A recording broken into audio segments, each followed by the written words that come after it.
네, 오늘 2심 재판부는 1심과는 유무죄 자체가 엇갈린 정반대의 결론을 내렸습니다. 무엇이 어떻게 달라진 건지, 또 앞으로 있을 대법원의 판단은 어떻게 전망되는지 하나씩 짚어보겠습니다. 법조팀 박병현 기자가 나와 있습니다. 자, 박 기자, 오늘 선고 내용을 보니까 2심에서는 1심과 달리 이재명 대표의 발언을 굉장히 세분화했던데 어떤 게 바뀐 겁니까? 가장 먼저 바뀐 게 공소장 변경입니다. 2심 재판부는 검찰의 이재명 대표의 발언을 세분화해서 공소장을 변경해달라고 요청했습니다. 네. 검찰은 김문기 전 처장 관련이나 백현동 용도 변경에 대한 이 대표의 발언을 잘게 쪼개서 공소장을 다시 썼습니다. 2심은 이 발언 하나하나를 판단하면서 이재명 대표에게 무죄를 선고했습니다. 간단히 설명을 하면 주요 발언이 무죄이기 때문에 이와 연결된 각각의 발언도 무죄라는 논리를 세웠습니다.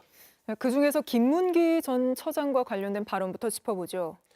예, 큰 틀에서는 김문기 전 처장을 모른다. 그리고 호주 출장에서 골프를 친 적 없다. 이 두 가지입니다. 1심은 방송 프로그램 4곳의 발언을 판단했습니다. 김문기 전 처장을 몰랐다라는 점은 허위사실 공표죄로 처벌하는 교유 행위가 아니라며 무죄, 골프를 안 쳤다라는 골프 관련 발언은 유죄였습니다. 그런데 2심은 어떻게 판단이 달라진 겁니까? 예, 2심은 각 방송의 발언들을 잘게 쪼갰습니다. 모두 10가지로 나눠서 판단을 했습니다.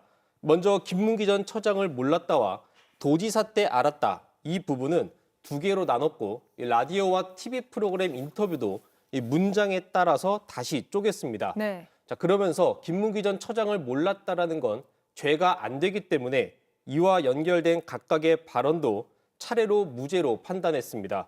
이 골프 발언 역시 김 전 처장을 몰랐냐라는 각 방송사 사회자의 그 질문에 따라 나온 것이기 때문에 이와 연결된다고 보고 무죄로 판단을 했습니다. 앞서 국민의힘은 이 호주 출장 단체 사진 중에서 이재명 대표와 김문기 전 처장 부분을 확대 공개했습니다. 네. 사진이 조작됐다는 이 대표의 발언을 두고 2심 재판부는 원본에서 잘라낸 것이기 때문에 조작이 맞다고 판단했습니다. 그러면 백현동 용도 변경 관련한 부분도 잘게 쪼개서 판단을 한 겁니까? 예, 먼저 1심 판단부터 보겠습니다. 1심은 백현동 용도 변경 관련해서는 크게 3가지로 발언을 나눠서 판단을 했습니다.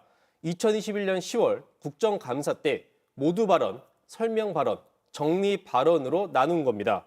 국토부가 용도 변경을 안 하면 직무유기로 문제 삼겠다는 협박을 받았다는 이재명 대표의 발언을 유죄로 봤습니다. 2심은 어떻게 본 겁니까? 예, 2심은 여기에서 더 잘게 쪼개서 모두 7개의 발언으로 나눠서 판단했습니다.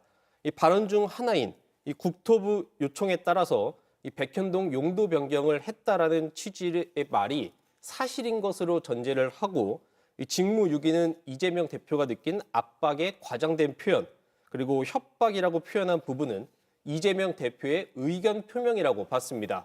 결국 허위사실 공표죄가 안 된다는 겁니다.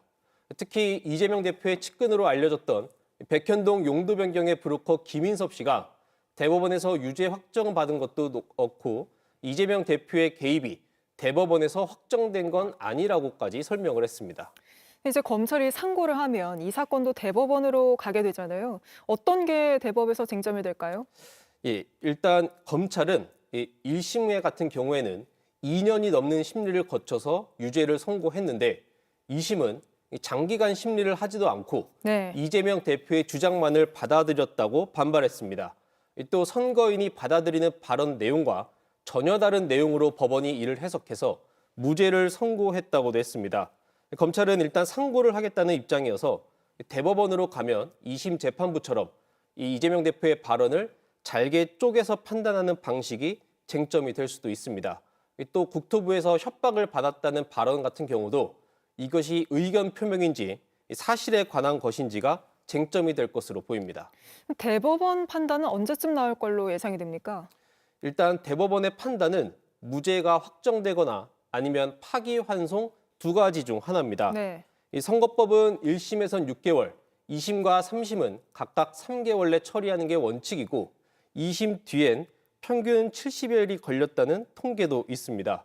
윤석열 대통령의 탄핵이 인용되면 60일 이내에 조기 대선이 치러지는 만큼 대법원이 언제 판단을 하느냐도 관심 사안입니다.